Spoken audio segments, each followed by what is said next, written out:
Ready start. महोदय, मैं दिल्ली के संबंध में भी कुछ कहना चाहता हूँ। अब दिल्ली चूँकि केंद्र शासित क्षेत्र है और दिल्ली को केंद्र शासित क्षेत्र माना गया है, तो स्वभावतः दिल्ली वालों को यह आशा थी कि केंद्र से शासित होने से यहाँ पर उन्नति होगी और यहाँ के लोगों को कुछ सुविधा मिलेगी, संतोष प्राप्त होगा।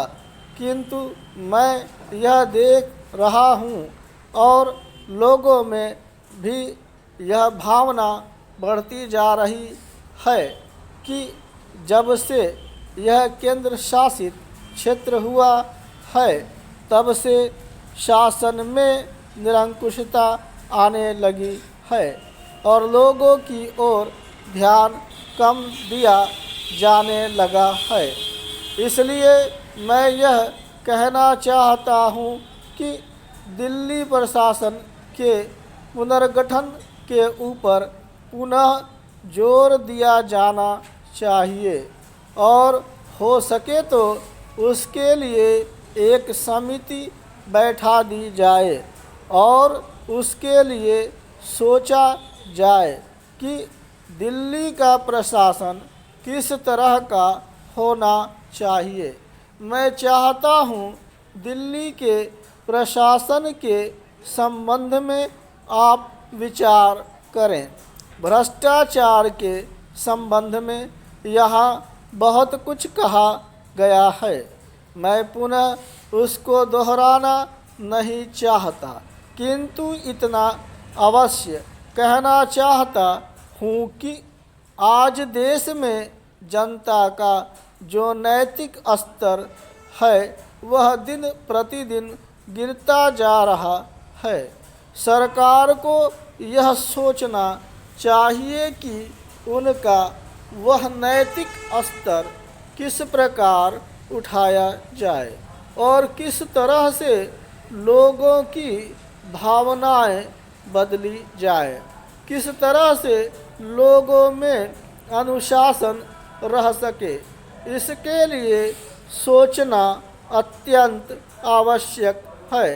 हम जब भ्रष्टाचार की बात कहते हैं तब यह तो सभी मानते हैं कि भ्रष्टाचार है और इसमें कोई दो राय नहीं है कि भ्रष्टाचार मौजूद है।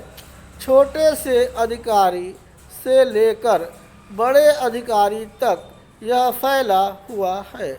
भ्रष्टाचार केवल प्रशासन में है ऐसी बात नहीं है, वरन यह लोगों में भी फैला हुआ है।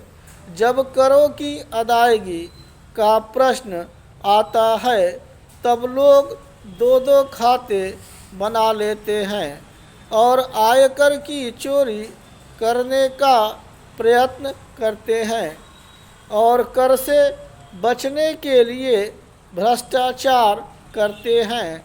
जैसे बगैर दोनों हाथ के ताली नहीं बज सकती, ठीक वही बात भ्रष्टाचार के संबंध में लागू होती है। भ्रष्टाचार के निवारण के लिए जितना अधिकारियों का कर्तव्य है उतना ही कर्तव्य जनता का है। अधिकारियों को तो सतर्क रहना ही चाहिए, क्योंकि यह जो संसद है वह कानून बनाकर उनके हाथ में दे देती है। उसका कार्यान्वयन करने के लिए जनता और नौकरशाही को सहयोग से कार्य करना चाहिए।